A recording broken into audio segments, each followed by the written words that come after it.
Walt Heskey's, and I brought this along tonight. Actually, I didn't know we were going to have a show and tell on RCA until obviously there was a posted message, and it galvanized me to take some action on something that I picked up a couple of Parsippanies ago. It's an RCA Victor Transistor Radio from 1957. The model number is a 9BT9H, and it's a 6-transistor rig. It didn't work when I got it. It was on someone's table, maybe someone who's here tonight, I don't know. It caught my eye because it's green, and I kind of like green radios. It didn't work. It had a, huh? It, well, in here, not getting anything. I don't know. Walt said a couple of radios. Yeah, Walt was pretty good at it.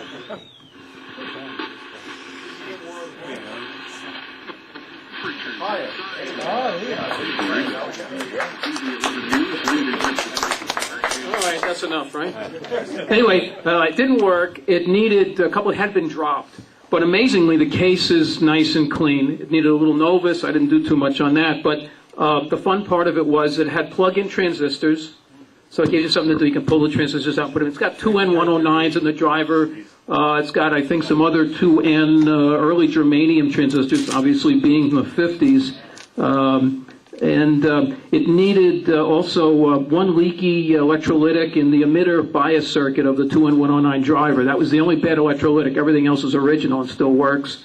And it had a bad volume control. The biggest problem was when I put a battery in it, I didn't realize it, but the switch was actually, you know how when you have the detent, you can feel it snap into position. It had a little extra play in it. And I didn't think about it at the time, but apparently in that extra little play position, it was killing the battery at 0 volume. And so I'd put a battery in, and I'd leave it on my desk, and it would be dead the next day. And turn, huh?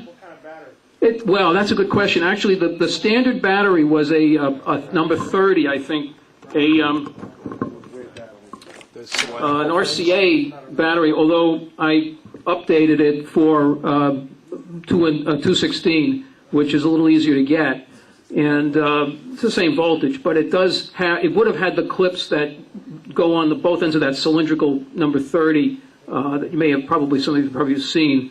What else can I tell you? There really isn't much else except that it's a relic. It's a 50-year-old piece of equipment, and it's RCA, so it fit in for tonight's presentation. Thank you very much.